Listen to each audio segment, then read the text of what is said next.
Welcome to Martial Wisdom.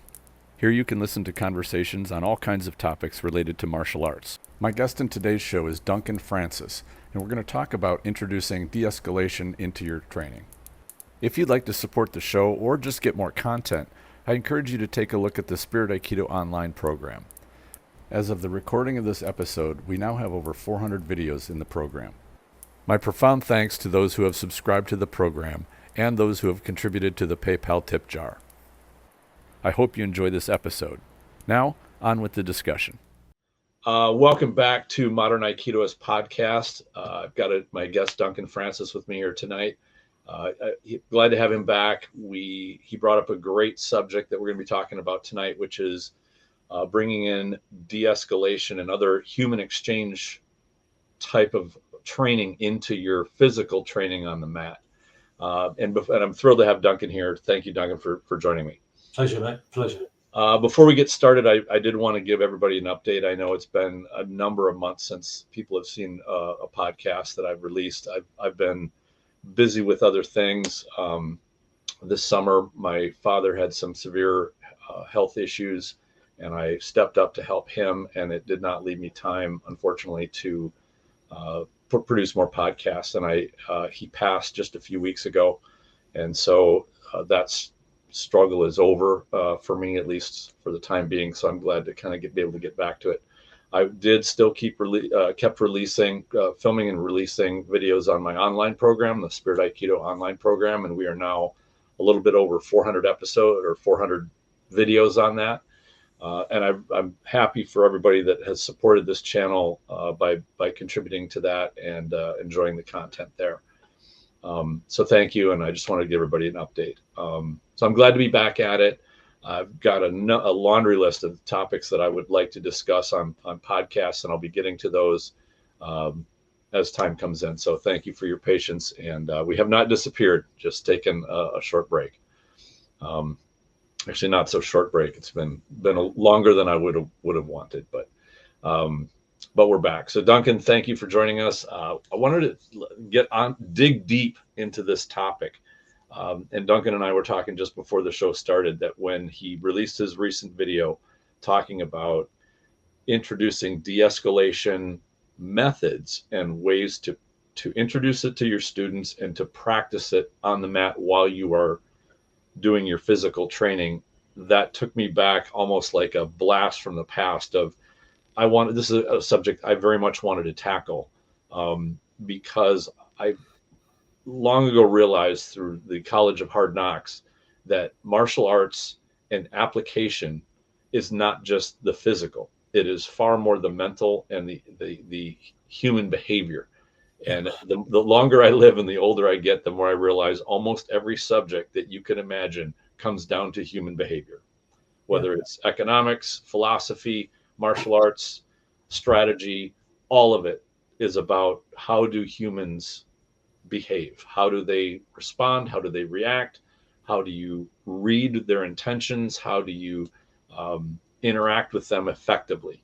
And I would say Aikido or any martial art really is having a backup if you are not able to effectively communicate with somebody. And that can be it through no fault of your own. It could be through your own fault. It could be any number of things. But the physical is what we need as a backup when our negotiating skills fail, or when our awareness skills fail, or when our perception skills fail, even our life choices fail. That's when we might need that physical backup. But for those people that point out that martial arts is not just about how hard you can hit or how you can muscle somebody around or control their body, it is about human behavior. And so I like the video that you put up, Dunken, in that it addresses crossing that boundary, but beyond thinking of your martial art merely as a set of techniques, as a set of technical, physical actions and interactions with another human. There's a lot that goes on well before anything becomes physical. And so I wanted to get that as kind of a starting intro for everybody. Maybe you've not seen the video, and I'll encourage you, and I'll put a link in the description if you want to go watch that. But I think everybody has heard well, What about self-defense? And so, well, you've got to have awareness and you've got to have de-escalation. But we give this lip service, but what do we do to actually train it? How do we integrate that into our training? Yeah. So Absolutely, and it isn't easy.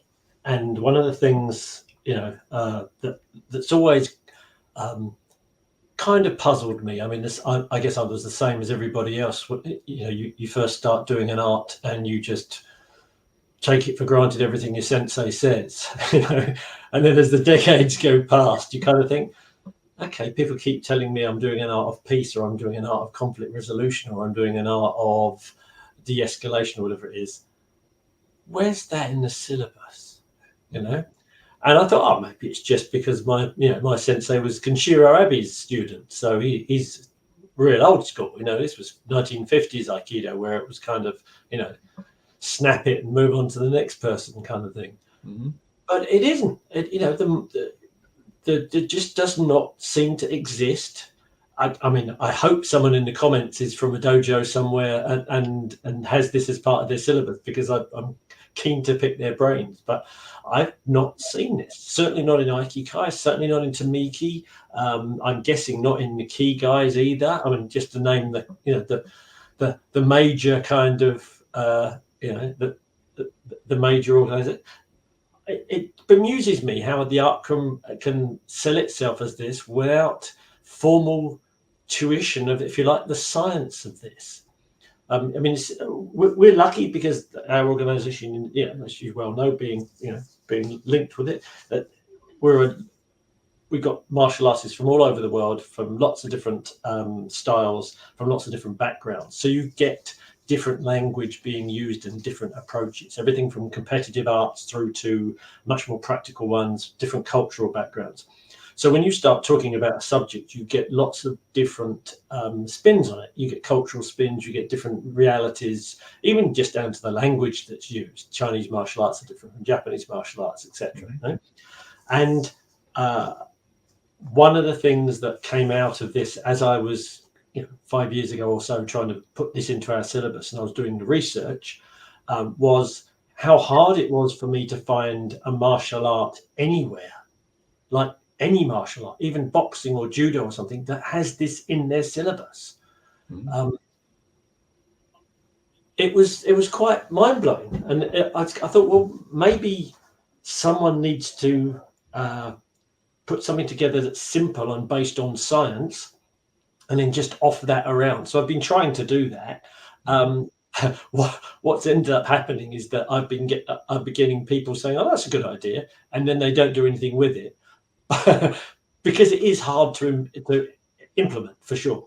But they all give me comments, so I've been using that to tune what we've got. And something that a friend of mine in the UK who owns basically a bodyguard company, they do close protection work for Silicon Valley, for the trucks, for supermodels, for anyone that's kind of needs someone to be looking out for them. And he used a fabulous phrase, the psychology of engagement. Mm-hmm. And if you think about the whole de-escalation, conflict resolution thing, if you think about it as the psychology of engaging with other human beings, you can then apply that as a almost like a caveat to your normal physical day-to-day training. Then, okay, someone swings a punch at you, you're moving out of the way, and you do whatever technique is appropriate. But within that, you've got this extra thing you can overlay, which gives you the context. Are these people drunk? Do these people have friends? Was this people genuinely trying to kill you? If you don't disable this person, are your friend and family in danger? All of this other stuff should be in your head while you're doing things, so that you can overcome the I just need to survive, kill, maim, destroy kind of Godzilla response kind of thing, and it's very hard. But the more we've looked at it, the more we've played around with it, and I still think we're far from getting this right. What we've found is the things that people can pick up, the things that people seem to be able to understand and apply to what they're doing, and the stuff initially that is kind of inarguable, that has proper science backing it up. There's lots of conflict resolution stuff out there, lots of stuff that's taught to law enforcement. We've got a lady over in, I think she's in Rio now, posts quite a lot in the Facebook group, and she's a prison officer. I won't give a name because obviously they don't like to give that too much information out. But I know they get regular training as and when current thinking changes or techniques change, and that's all about body language and de-escalation and positioning and all that kind of stuff. Mm-hmm. So whilst it seems difficult, I think if anyone that's keen to get involved in this and add it into their syllabus or bring it into their dojos, even if they're just going to play with it initially, I think the starting point is to go from the stuff where there is proven science, where it's inarguable that certain things are correct and have certain stimulus to people. And if you work from there, then it can be tailored depending on the attitude of the dojo and obviously the individual people. Sure. So that's kind of that's our starting point with this. You know, it's funny that when I started on this path, it led me very quickly to the art of negotiation, and the art of even high tension negotiation, which, if you talk about pre-violence, oftentimes it is a very tense verbal exchange that boils over into physical. It's not just somebody lunges out and attacks you out of nowhere. It's usually there's some kind of a conflict, some kind of a what would you call it, a dispute that escalates. And I think this is where people, when they hear the word de-escalation, they immediately think, well, as long as I'm not escalating things, then I'm de-escalating. And that's not true. No. In fact, I find the term de-escalation is often interpreted by people who don't have a good level of experience with high tension disputes, that they think if I'm just nice and I back off, then I'm doing what I need to do, which is what de-escalation on a simple level means.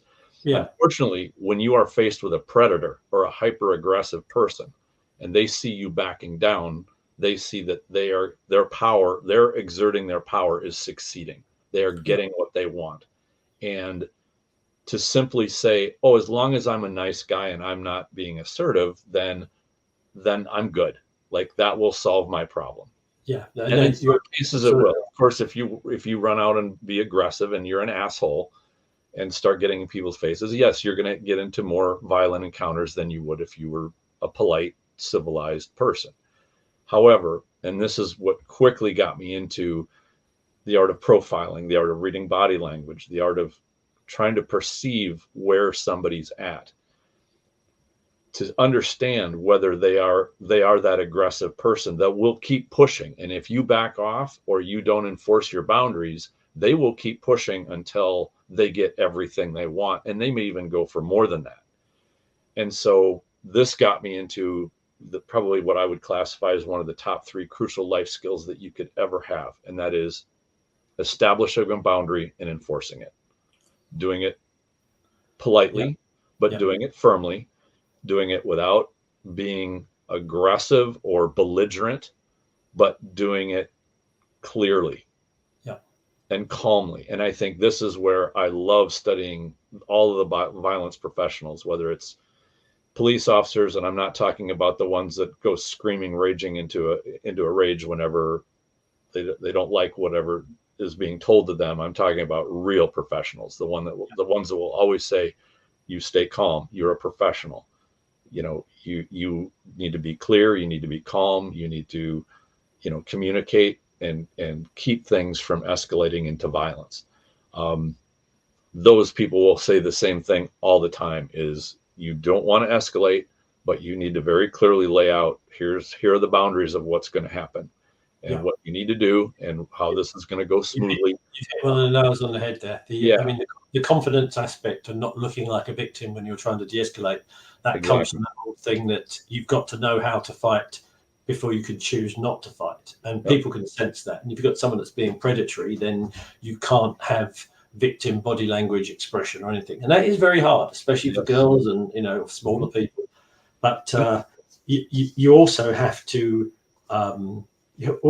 communicate a clear way out of the situation. If things are escalating and they look like they're on their way to violence, you have to verbalize and do everything you can with your body language, your expression, even hand position. The whole thing has to allow everybody a way out of that situation with the least trauma to people's involved egos.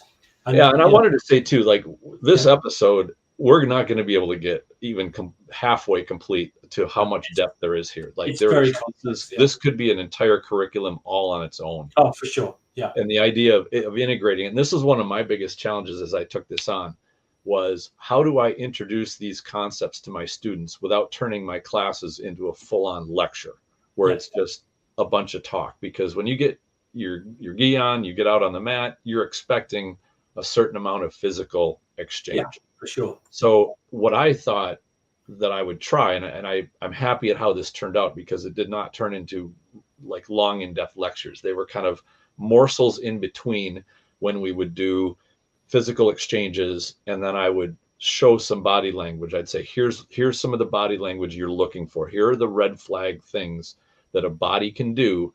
Don't listen what comes out of somebody's mouth. Their body will tell you. The monkey dance. Right. Well, there's the monkey dance. There's the bladed stance. There's the shoulder. There's the glare. Simple things that anybody, even that doesn't know anything about body languages, they see you do it, they'll know something's wrong. And then you explain, well, here's what you just saw. You may not have even realized it, but something gave you the creeps. I'm going to tell you what gave you the creeps. I didn't blink for 20 seconds. I stared at you without blinking. Yeah. And you give them I like giving students a tactile lesson, not just what I tell them, but I said, I want you to see this body language. I want you to feel what this is like. And then I want you to do it. I want you to be the bad guy. And here's one of the things that I think is probably one of the biggest shortcomings of the Aikido community in general, is most of the practitioners tend to come from the suburbs. They've never seen a truly violent monster. They've not interacted or seen a dark side of humanity. And to the point where they don't even comprehend that it could exist. Like they see it in a TV show or in a movie or something like that. And even that's toned down. I'll tell you, for anybody that thinks that movie violence and TV violence is creepy and scary, that's nothing compared to what it really looks like. Right. And so this is the challenge of how do we get a community that is largely, not everybody, but largely a peaceful, calm people that are philosophers, they are scholars, they are intelligentsia, to realize and truly comprehend and understand what an animal is like, what a human being that doesn't have any regard, what a sociopath or a psychopath is like, and how to read them and how to deal with them. It's like a rattlesnake. They're dangerous. If you don't handle them correctly, you could get killed. But you have to understand, to be able to spot them first and then know what to do. Yeah, and it's so nuanced. It's such a hard thing. I mean, you've already listed some of the classic things there. It is so nuanced though, and people are often at the most vulnerable when they've had a few drinks, or when they're tired, or when they're not feeling well, or whatever. Anyone predatory senses that. So the other side of the coin, they're seeing the weakened body language, they're seeing the lack of and you just have to be aware of all these things. I mean, it's an extension of Zanshin, but that's another terribly misused and kind of over-egged term. I mean, just as a kind of an idea for people watching, and I'm hoping that we will get some people commenting and saying, we do this or we do that, even if it's something, an instructor in a club is an ex-police officer and just happens to casually mention some stuff somewhere. If there's some good nuggets in that, these are the kind of things that need to be correlated somehow. So, I mean, one thing that we did, and tell me to shut up rambling if I go on. One thing we did about 5 years ago was to change our on guard basic stance. You know, the classic Aikido kind of Yoshinkan thing, or I completely eradicated that based upon conversations I had with one of the guys that's made a couple of videos on the channel. Who's are you talking kind of the rigid one, like Yoshinkan tends to use? Yeah, but just basically when you're starting the class and you've bowed in, you've done your warm up, and you're doing some taisabaki or something like that. That kind of the basic hami, you know. Okay. We're still 3/4. We're still half body. We're still, but for us, it's more like this. It's as if you've walked into a room full of naughty teenagers, and you're just, you've not got a smile on your face, but you're relaxed, and your ears are over your shoulders, your structure's nice, and you're just going, all right, calm down. Almost offhandishly, just calm. The great thing about that is that you can guarantee if there's any violence anywhere in public, someone's got their phones out. And even if you're an old, arthritic diabetic like myself, in his 60s, and someone starts on their drunk, and I'm lucky enough to throw him out a window or whatever, in a year's time when that comes to court, all you're going to see is a badly edited video of the guy with a lifelong martial arts experience, and some psycho who's now in a nice suit pleading. It happens all the time. So if your body language is looking like you're saying calm down immediately, if that's the thing that's already there, that does you loads of favors for anyone watching. Any witnesses, anything, look, he's clearly trying to calm the other guy down. 45 degree starts was something that Dorman taught me. Never square on. That's you're that's a challenge, but don't turn your back. So you're basically at 45 degrees at a T angle. And if they move towards you, you're keeping your eye, you're keeping your safe distance, so you're out of range, but you're tracking that 45 degrees, so that they have to kind of really aggressively make a move to close that distance down, whilst you're still being, passive, but you're not kind of backing off and being the victim.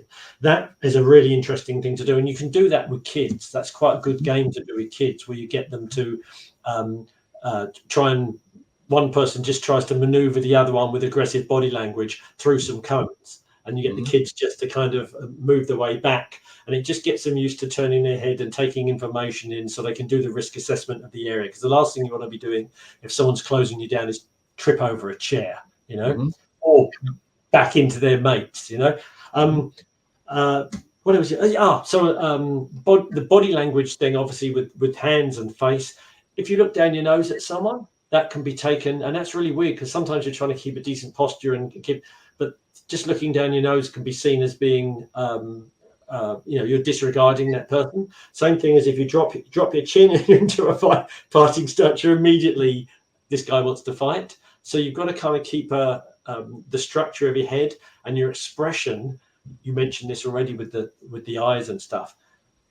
If you smile, people will think you're mocking them, so you can't smile. If you've got a frown and you tighten your mouth up, you're already going to be aggressive. So you've got to stay almost inert.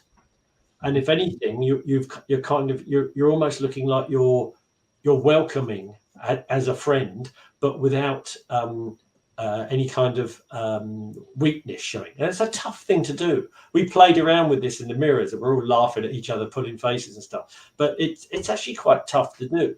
We had a couple of little scenarios where people were saying, let's try this, let's try that, and you're saying, well, whether you like it or not, that looks aggressive. So until you kind of play around with these things, you don't know what your own personal appearance is, or your own what you're showing to others is. So that's quite a useful thing. Yeah. Great tip. A doorman said to me is this: when you're talking to someone, so if someone's something in road rage, that's a classic. Someone gets out their car and they're screaming and shouting at you.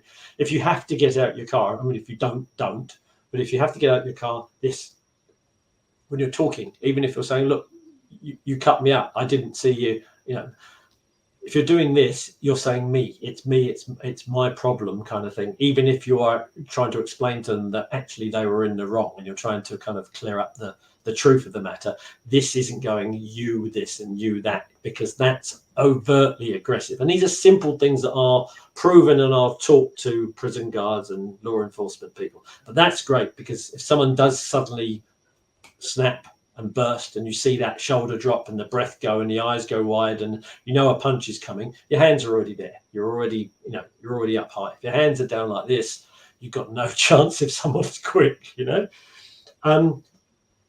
the biggest thing, without a doubt, is distance. If you can get, there's a psychology of distance where if you're within, we'll call it meters, but really it's percentages of their reach. But if you say an average largest guy has got a meter reach on their punch, if you can stay 1.5 meters, you're outside, and hopefully, unless you're really slow, if they go to swing at you, you can track that and keep out the distance. But if you can find a way of making the distance bigger, so as you're stepping back and as you're tracking to the 45 degrees, if you can gradually increase that. And I had this maybe 6 or 7 years ago. Someone just in the street just suddenly started throwing punches at me. He was drunk, it was one of those things. But eventually the distance got up to about 5 meters, and you can see in their eyes, they're not sure whether to chase after you or whether it's done. There's like a distance where there is no longer a physical or an option for a physical conflict, because it's just too hard. And that's really interesting. You can see the curve of viable aggression just kind of dip off. And that, again, that's a useful thing just to be aware of. So, I mean, there's a drill that I came up with for teaching the pressure of range, because civilized people don't have any problem with letting somebody walk right up to them, because most people aren't just going to walk up and hit you. Yeah. It's the one that does walk up and hit you that you have to worry about. So and this has also covered the reaction gap. I call this the reaction gap drill. So I have the target stand there with their hand, like with their finger on their nose, and basically Uke starts about 8 feet away and says, as fast as Uke can hit that hand, he's going to slap the hand. And so, of course, at 8 feet away, you don't feel any pressure. And then Uke closes a little. They take like a step forward. So now they're at about 6 feet. Then they're at about 4 feet. And he swings as fast as he can. And so as Nage sees, when you're there and you see that hand, how fast that thing comes up, now you take a step and they're in range. And the goal is to drop your hand and not let it get slapped. Unless Uke is purposefully slow, they're going to land that thing every time if they get in range. And it gives Nage the chance to gauge the range of where they're safe and where the pressure starts to come in.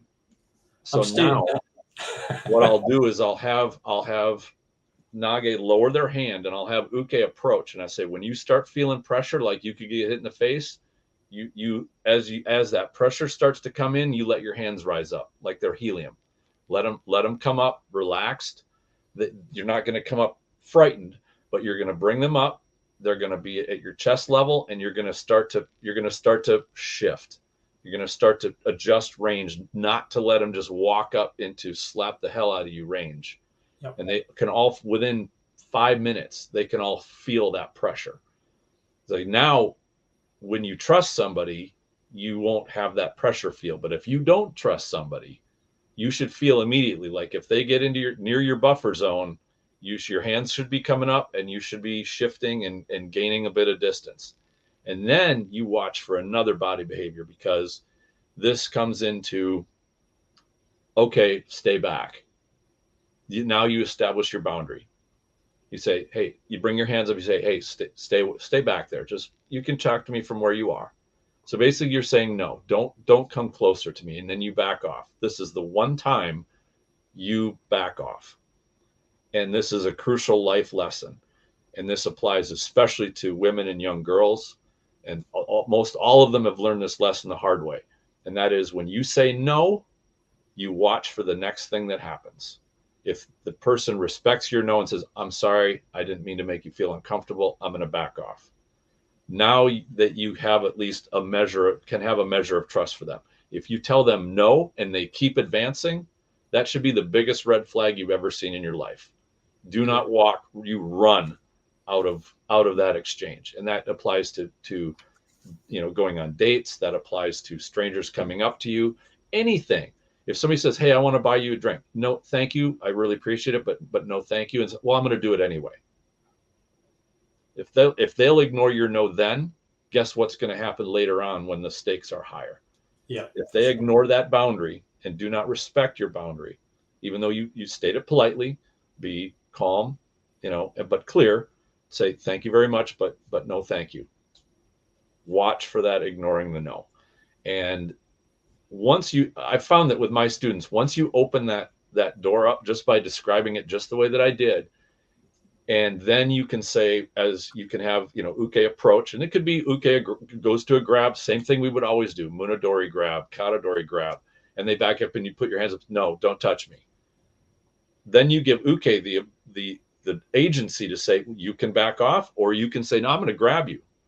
Now you've introduced the exchange of practicing, establishing the boundary, enforcing the boundary, giving the uke the ability to change things up and not just make it a, grab and respond and throw and lock. And it's not a formula. Now they have to have their head on, and they have to be observing, okay, well, how does uke respond to me? And this is the part about martial arts training that's always bothered me, is how little focus is put on, well, what does uke do? Do they change? If uke changes what they do, what do I do instead? Now it's a conversation. It's not just a uke attacks and then I do X. Like, that's a pretty anemic. It's good for beginners and to start practicing on particular things. But if you start wanting to really practice an exchange, you have to practice not only setting your boundary works, and then you have to practice what happens when you set your boundary, it doesn't work. Now you've got to act, or you got to take action. And that can be multi-layered. You can do it with several different attacks, shifts, moving off the line, light, what do you call them, deflections. You don't have to go to a full-on throw on somebody. If they just reach their hand out to you, you might just deflect their hand and keep it from grabbing you and say, hey, listen, keep your hands to yourself, stay back. But be ready if they come at you again. And now you can actually turn that into a drill, into an exercise. And I'll tell you, if you do that for 10 minutes, you will feel mentally exhausted.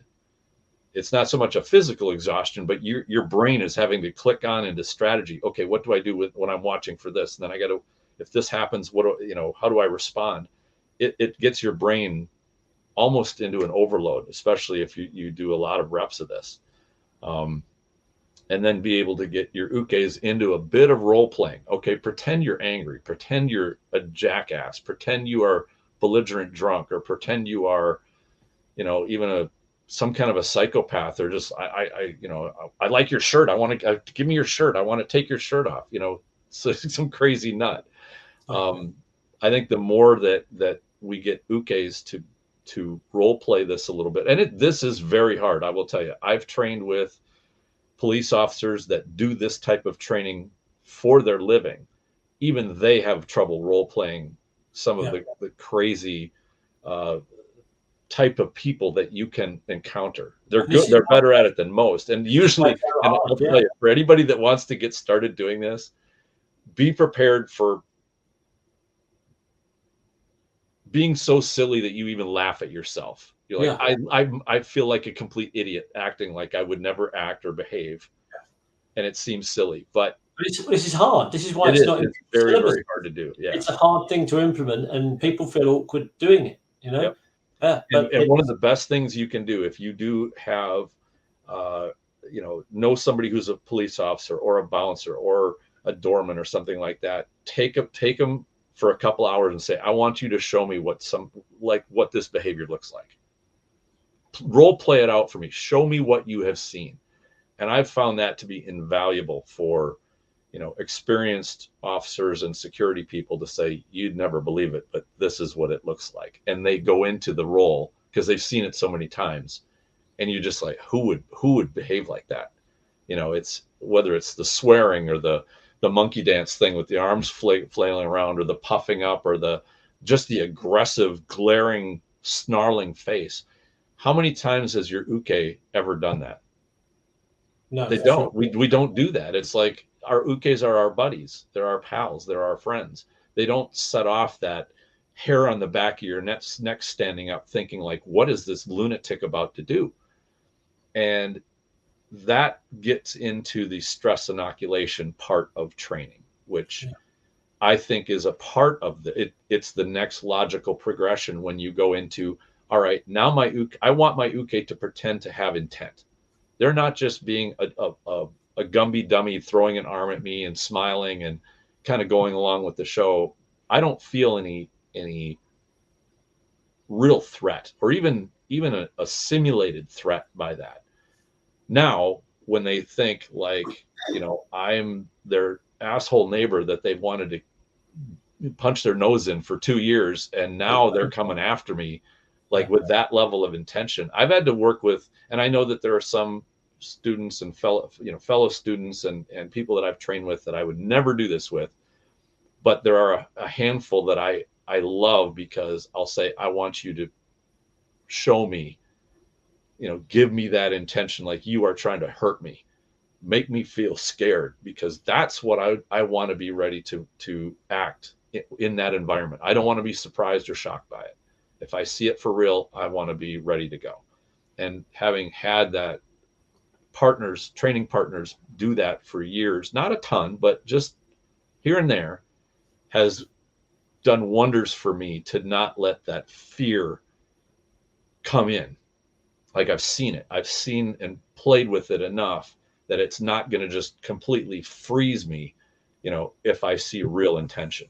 And that's another part of this that I was thrilled to have this discussion, because this topic opens up so many glaring holes in the training that we do that does not get you ready for a real world exchange. And Absolutely. it should. I think it should. Yeah. And that should be not just Aikido. I mean, I think Aikido is absolutely very, very guilty of that. Yep. I mean, my feelings on some of the traditional attacks, Mm-hmm. but most traditional martial arts, and it's because it's mainly a social event for a lot of people, so it's good mannered. Yep. But it is uncomfortable, as you say. It's mentally uncomfortable. It's physically uncomfortable. It makes people question things in themselves. And I mean, let's just say enough people watch this, and there's the sensei watching that think that this pair of idiots are right. Perhaps we should be putting this into our syllabus. How should people start to move this in? I mean, I always say to people, start with the basic stance. If your basic stance is taking this into account, that you are going to be filmed, that at least puts the mindset in the background, and you can build on that. But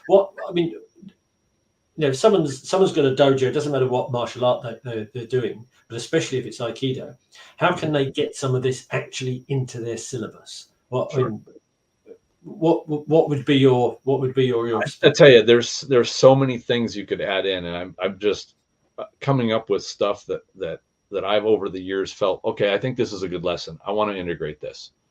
And body language is a big one of them. Being able to read people, actually giving my students homework. I say, go out into a crowd. And of course, this was easier before COVID, but go out into a mall somewhere, go where there's a lot of people. And I want you to watch a single individual and try to figure out, like, why are they there? What are they doing there? Read kind of their feeling, because you can watch how somebody walks, how they hold their shoulders, how they look around. You start to feel like, is this person having a good day? Or are they having a bad day?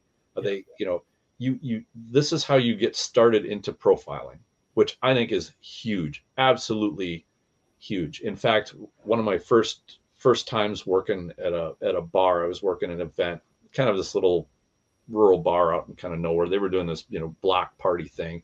And I go in there to help with security, and I'm helping the band kind of get their stuff, unloaded up to the stage and whatnot. And the guy that was running the security there, I was right next to him because he was loading this amp, and he turns and he looks over at the front door, and I look, because I've got that kind of I can read predators, and I know instantly when he looks at something, he's looking for a reason. So I look right at where he's looking, and this guy just walks in the door, and the dude leans over to me and he says, keep an eye on that guy. before the end of the night's out, we're going to be hauling him out of here. And I looked at this guy, and he was by himself. There was nothing really that he didn't look, like he was tattooed or didn't look like a, psychotic or anything like that. And I said, "Do you know this guy? Have you ever seen him before?" He's like, "Nope, never seen him before." And I kept looking. I'm like, what did he see that no normal person would see? And Yeah. sure enough, within 2 hours, we were hauling that guy out. There was 3 of us that were taking him out of there. And, I'd heard about the old, the tricks of the doorman. It's like, okay, watch what somebody walks, especially if a guy walks in alone. Keep an eye on him. Watch what he orders. If he starts ordering tequila shots or whiskey, you keep a double eye on him, because those are the 2 that really will send somebody into a fight rage. Now, if he orders a daiquiri or something, probably not a big deal. But as I started to see what he had mastered the art of profiling. I don't know what he saw to this day. I don't know what he saw, but he had so much experience. He just knew a troublemaker when he saw it. And, I've met FBI profilers who do this with, people they're interviewing once they've been either arrested or they're being questioned, stuff like that. And they use similar skills. It's about reading somebody's intention.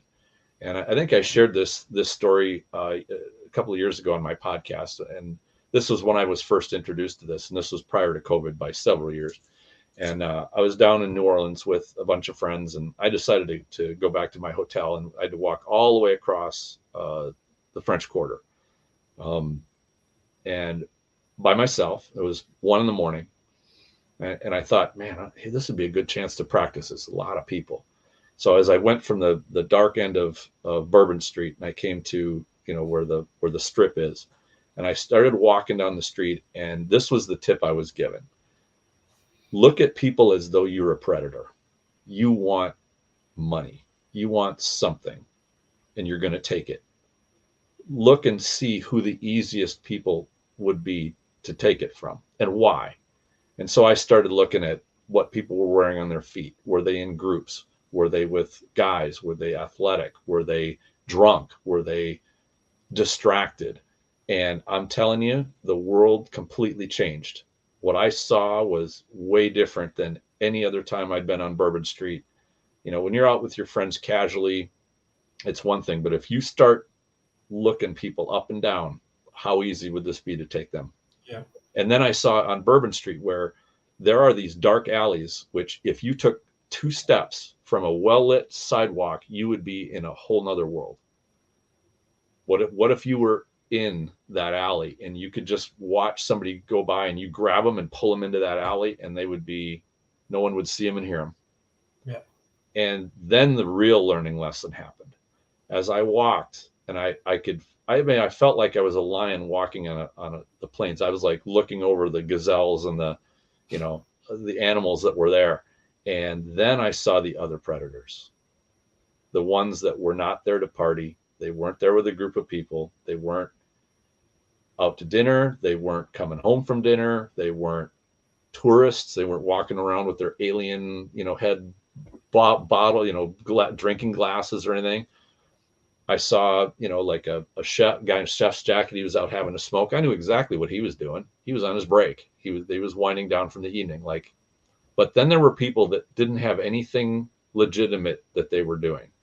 Right. They weren't doing anything wrong. They weren't doing anything illegal, but they were studying the same way I was. They were looking around and studying, they were watching the people.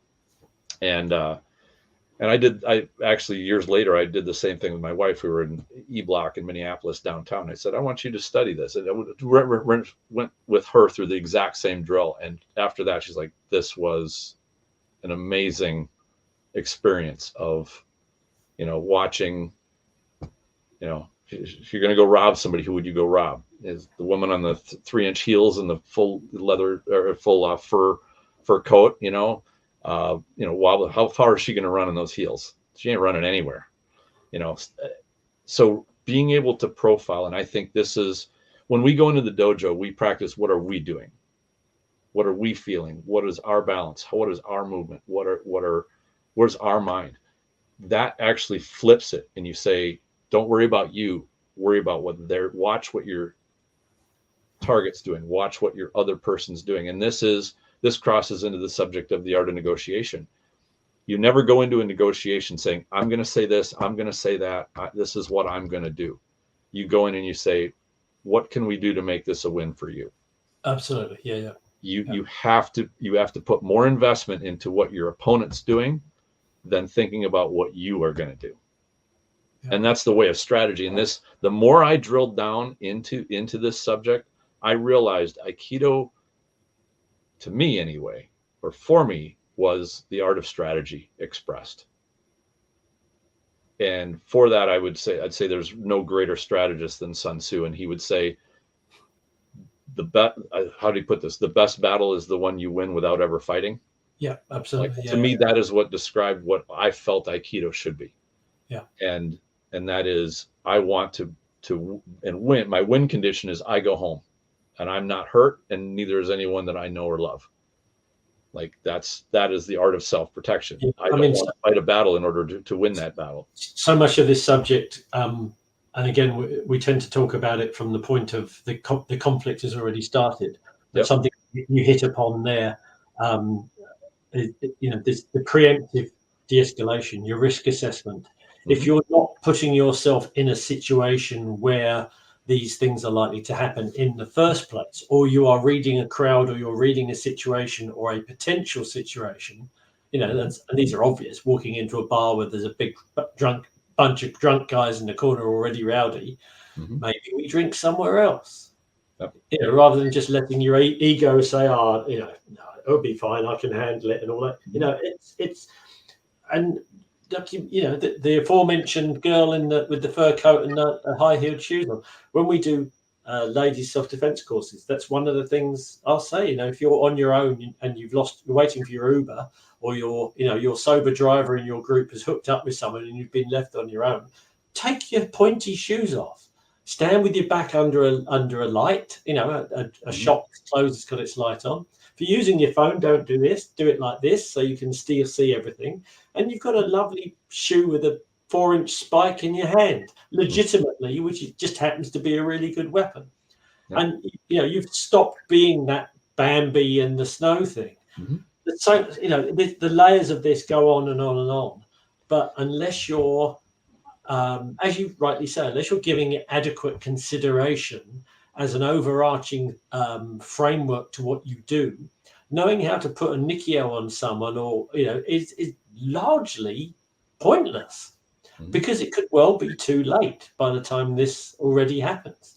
And where I fit it in is that there are self-protection skills, which is exactly what we're talking about now. Yeah. And then there's self-defense skills. That's the physical stuff. Yeah. That's for when your self-protection skills fail. And you can do everything right and still have to go physical. And that's where a lot of the de-escalation talk kind of bugs me, because there's an assumption that if you're just nice enough and you back off and just give up, that you won't you won't ever have to go physical. And that is not true. You can't count. You can try it, but you can't necessarily count on it. No, absolutely. I mean, I again, one of the guys I mentioned earlier, who's a professional, and he was talking to me about the mirroring technique he'll use if people come to him with a grievance, especially if people are very upset. And he said sometimes it might be upset with him because he's given them a double shift, or he's said they can't have a day off, or whatever it is.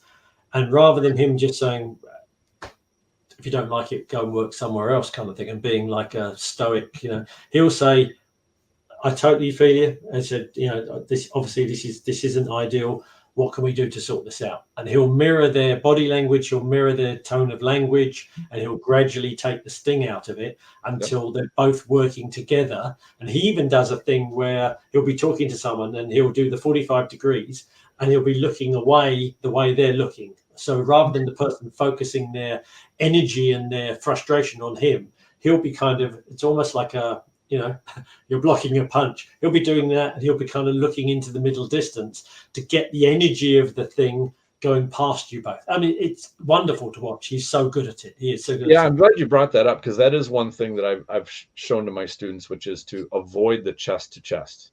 Oh, for sure. Yeah. When somebody faces up to you, you do want to kind of get off of their center line, because the most dangerous place you're ever going to be is smacked right in front of somebody. For sure. Yeah. So you want to move off the line a little bit, which is kind of giving way. They're being dominant, and you are giving them their space. So Yeah, absolutely. You're not meeting that. In fact, and I will tell my students all the time, if you're ever doing job interviews, never have your chair facing the person you're interviewing, because it's very intimidating. Being chest, even if there's a desk in between you, chest to chest is a very confrontational position. If you want to have an effective interview that you're not going to make the other person nervous and you want to kind of get to know them, have your two chairs kind of arm to arm, like that 45 degrees you were talking about. Because it is all psychological. It is all about human behavior. Yeah. And if you watch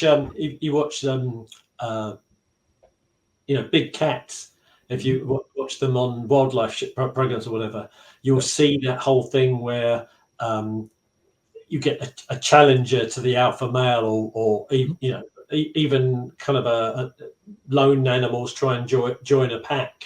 You can see that whole thing where there's the kind of the circling thing, but once they realize there's not going to be a direct challenge, obviously if it kicks off, it kicks off, but you'll see that thing where there's like that 45 degrees, and it's almost you're showing enough vulnerability by being 3/4 on to say, look, I'm trusting you, but you're still enough presented, shall we say, so that if it suddenly turns, you've got something there. And it's a really interesting kind of concept on the interspatial distance and the shape of that space. It's not just my eye, it's not just distance, it's how your biomechanical frame is structured to your other person's.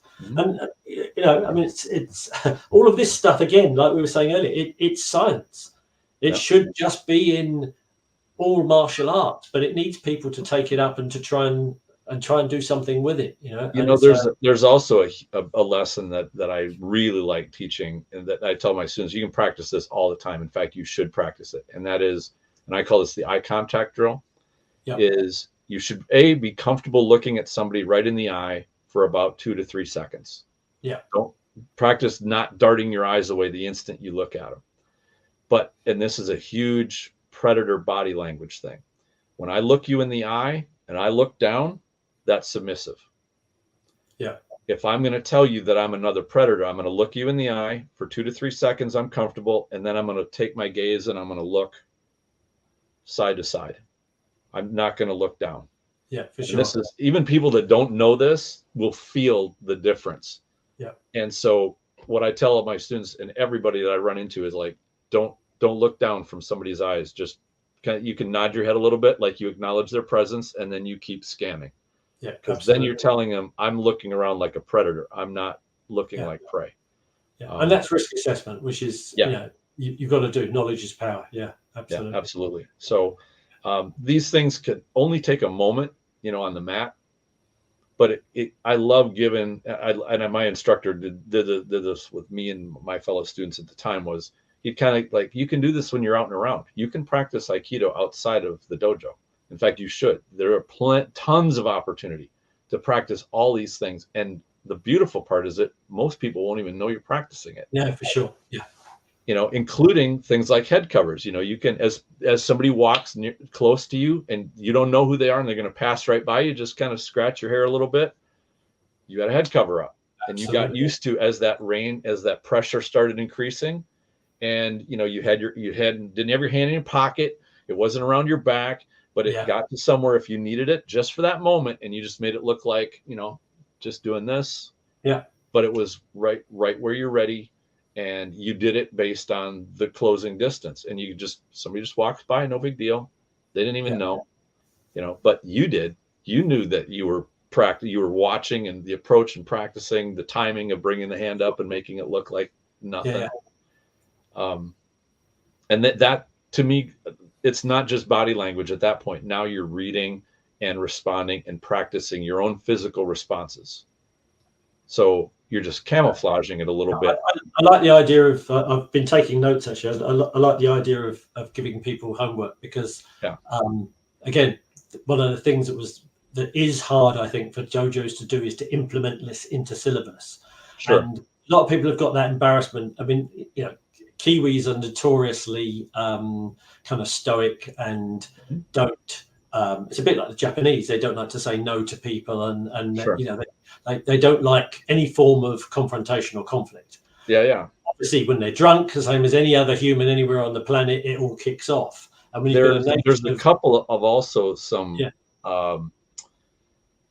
These are also predator behaviors, but they cross over to humans because we are the apex predators. Right. One of which is if you show your teeth, it means that you're being aggressive. And we smile when we try to disarm somebody. But but like a dog sees that if you're showing me your teeth.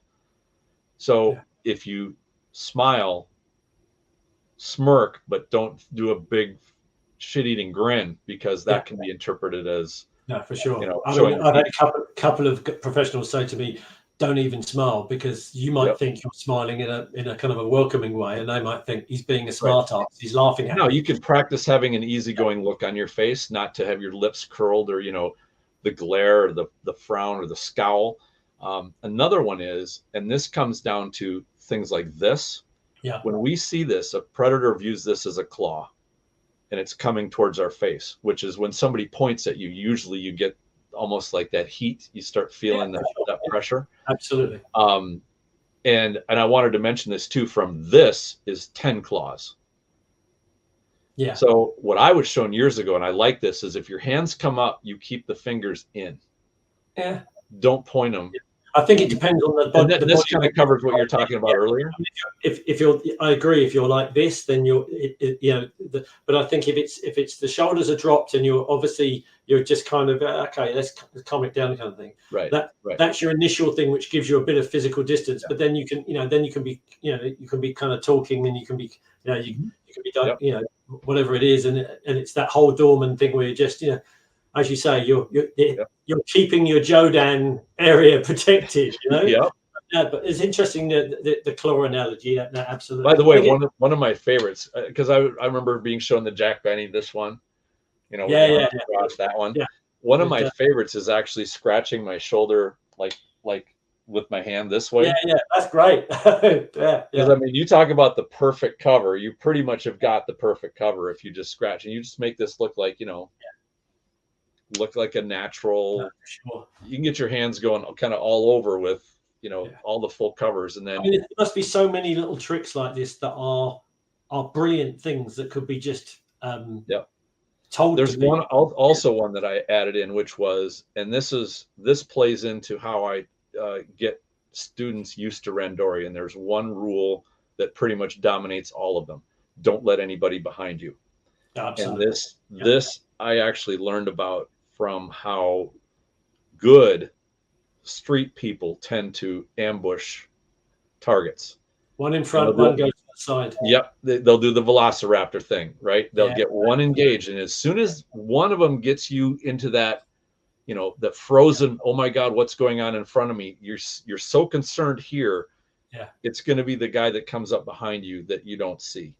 So it always has to be, and this plays into that 45 degrees, is like you start to circle, and you want to keep an eye on the one, but you want to sort of see what was behind you, and you can count to about 2. If you get beyond 2, there's somebody there, and they're going to hit you in the back of the head. For sure. Yeah. And so this, of course, plays into the randori movement when we do the whole, running around and that sort of thing. But I'll tell people to practice this as they're walking down sidewalks. Watch if there's a little alley or a walk or someplace you can't see, because if you go beyond it and somebody stops you, hey, can you get me $2 for bus fare? And you start chatting with them, there could be somebody behind you within 2 seconds. Yeah, absolutely. And so if you do stop, kind of walk past them and turn so you're facing them from around the other side of them. Yeah. Don't stop when they're trying to get you to stop.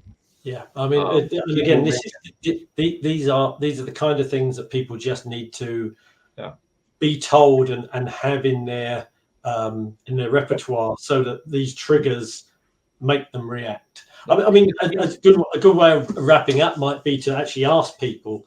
I'm sure everyone watching has had an experience or has a tip, either from something they've done wrong and kind of, have learnt the hard way. Or, I mean, when I was a teenager, I had a guy, I was on a dance floor, and a guy came up and danced right in front of me. And I'm thinking, this is a bit weird. And he headbutted me. I'm never doing that again. I got up off the floor and I'm thinking, okay, that's But yeah, and this is great. If you want to put in the comments, your thoughts, because I'd like to see what other people. So I know we're going to spark a great discussion with this, and I'd love to hear what everybody has to say. For sure. And I want to put in one more, and this is actually a student came back to me and he said, "Boy, I love what you've showed me, because it actually worked for me." And this is the lesson: always make your enemy take the long way to get you. And the way that this expressed itself, and we kind of trained it a little bit, which is, if there's a plant or a garbage can, a car, have it in between you and this other person that you're worried about. Yeah. Well, he told me that this one day he and his daughter were out riding a bike around the lake, riding their bikes rather, and they pull up to one of these maps where it shows you where you are in the park, and so they stop, get off their bikes, and this guy comes up, and he's like, "Yeah, can you tell me where the gas station is?" And he says, I knew not to take my eyes off him, because my instinct was, as I was talking with this guy here, is I'd look and I'd say, yeah, it's up there about 3 or 4 blocks, but I knew not to turn away. So I kept my eyes on him. I had my bike in between us, so if I needed to, I could just kind of toss at him and stand back, because then he couldn't cover the ground. But I said, yeah, I pointed and I looked right at him, and I said, yeah, it's up about that way, about 3 blocks. But he said, I never took my eyes off him. And he said, for some reason, as the guy approached, I just got this weird feeling. I don't know what was going on. It wasn't that I felt threatened, but it also, something seemed a little off. And he said, but I kept my eyes on him, and after I showed him where it was, he kind of, oh, okay, thanks. And he kind of wandered off. But he's like, I felt secure, because when he approached, I just wasn't at a place he could get to me. Yeah, for sure. Yeah. Easily. And it fortunately didn't take him much maneuvering to do it. And he did it so smoothly, the guy didn't even notice, that he wasn't looking away or anything. But he said, I knew, because of the range drill, he closed close enough that if I turned my head and I looked where I was pointing, he could have clipped me so fast I would have been down. But I didn't. I kept my eyes on him. And I said, well, you did really well, because from a body language standpoint, he knew you were looking at him. Yeah, when somebody wants to throw you a cheap shot, they're going to trick you into looking away, or they're going to catch you when you're not looking, you're not paying attention, you're looking at your phone. When he says, hey, do you got any change? And you look down at your pocket, when you go into your pocket, that's his opportunity. Yeah, for sure. Well, something that I remember seeing a lot. I used to, I'm a musician, I'm a professional musician, so I've spent most of my life in and around venues and in and around drunk people. And one thing I've seen so many times, because quite often, like you were talking about the security guys helping with the gear, we've loaded up, and I'll be sitting on the door with the security guys, and be talking martial arts or whatever it is, and just chatting. The number of times I've seen people who push their luck and get told, no, go on your bike, and then they'll pretend to go away. So they'll turn and they'll that classic old trick. Yep. And they'll wait for like a second, and then they come at you like a bat out of hell. Yep. That kind of trying to make you just seen it so many almost times. Every time. It's so poorly sold that you'd have to be a fool not to see the fake. But, it's people do, especially if they've had a few drinks. Obviously, security guys. If you've been drinking, then you might miss it. But generally, the acting is bad.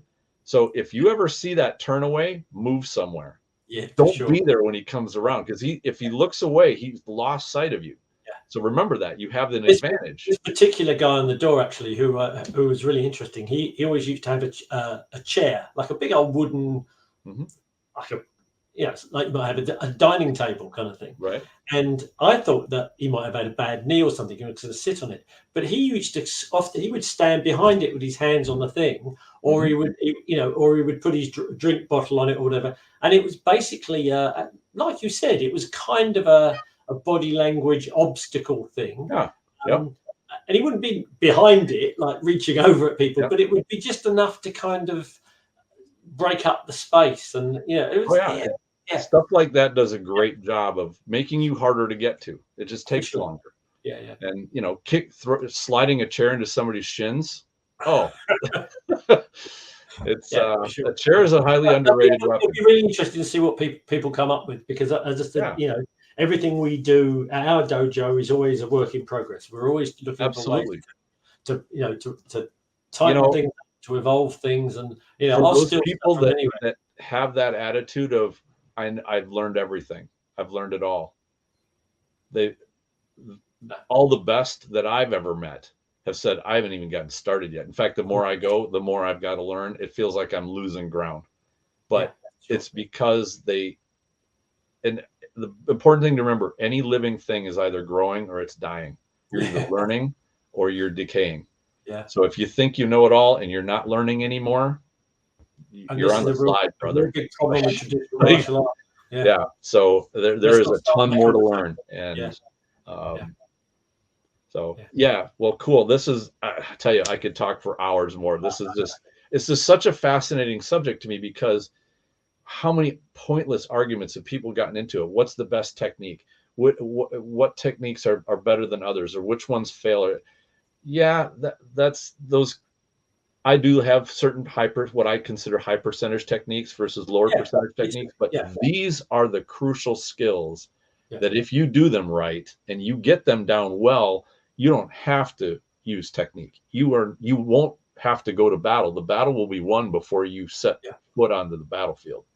And usually you do it by, and I remember seeing some really great interviews with real criminals, and I've talked with police officers that have conducted these interviews. They can pick the victims out of and they'll say, tell me about your process of picking out a victim.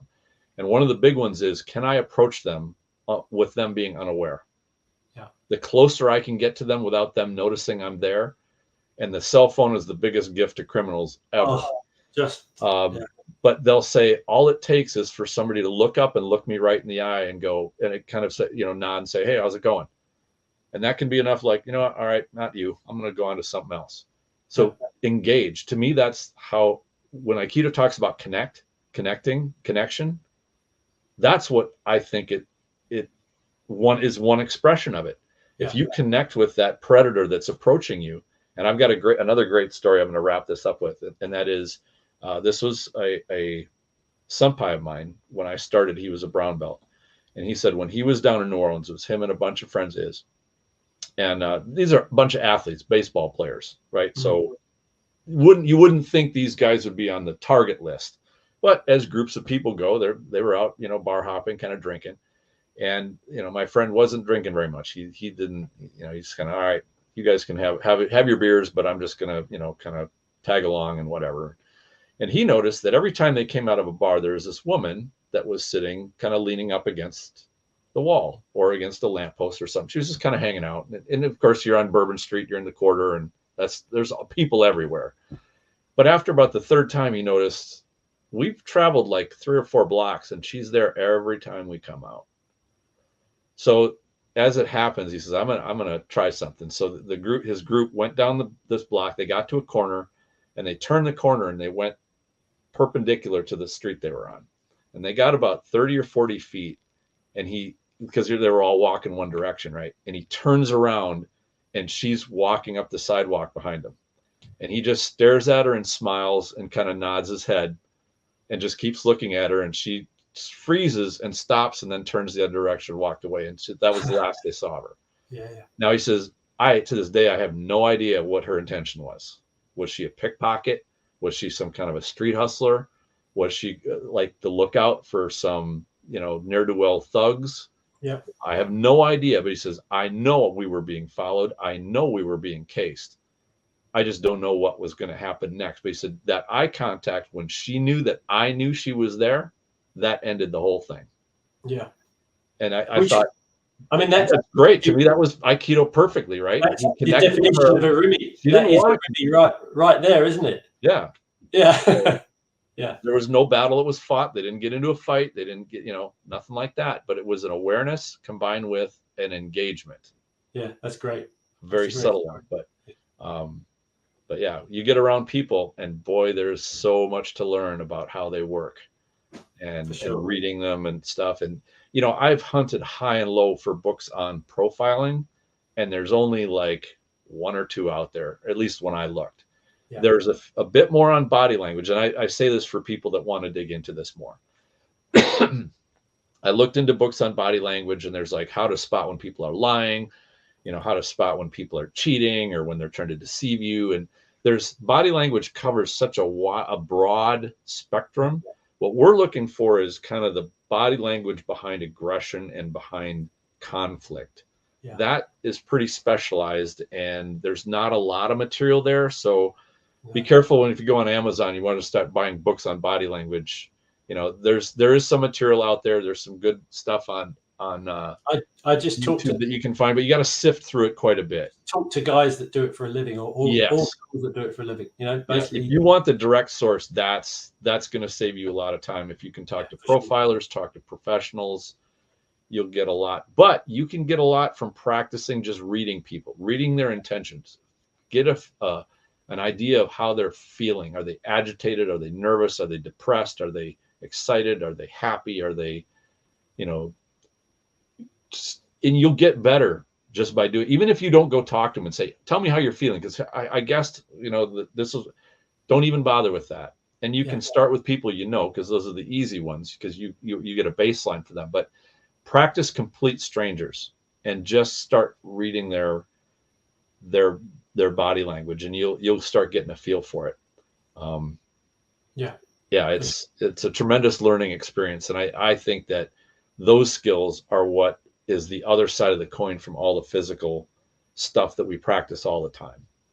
And we can cross those over. We can start, exploring that more. And a few simple rules, like don't let somebody close, let your hands come up, and don't let them behind you. Like to me, those are the golden three. That's a good start, right? That should be in everyone's syllabus right there. Yeah. To start with that, Yep. And the who was it that posted up, Nathaniel, that posted up the reverse randori drill where you had 2 nages and 1 uke, kind of as an apprehension. I've actually wanted to toy around with doing 2 nages and 3 or 4 or 5 ukes, because now what happens when you have an ally, right? Because we always get used to keep everybody in front of you. You don't want an uke behind you. But now what happens when you have 2 to deal with? So there's a lot that we can explore and have a great fun with without getting hurt. All those people that say, oh my God, if the intensity goes up, everybody's going to be getting hurt and go to the hospital. It's like, no, there's a lot you can do with this stuff. Still stay safe and have a ball doing it. Every time we've played with this type of thing, it's been a lot of fun. Yeah. So, and very informative. So I would definitely encourage people to brave trying out some new things. 100%. So I'll let you have the last word. I've been kind of babbling. So, no, it's good. Yeah. So just to reiterate, anyone that's made it to the end, thank you for support. I mean, your podcast is really, really worth,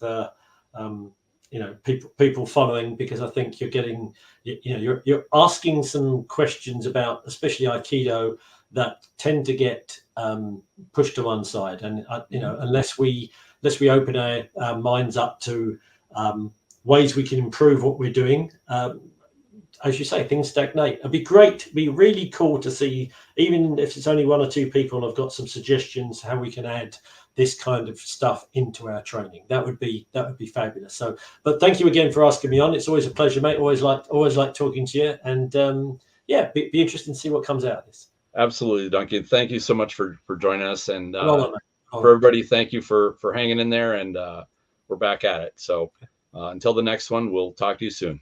Beautiful. Thank you, man. Thank you very much for listening, and I hope you enjoyed this discussion. Stay tuned for more episodes. I've got some great stuff on the way very soon. In the meantime, enjoy your training.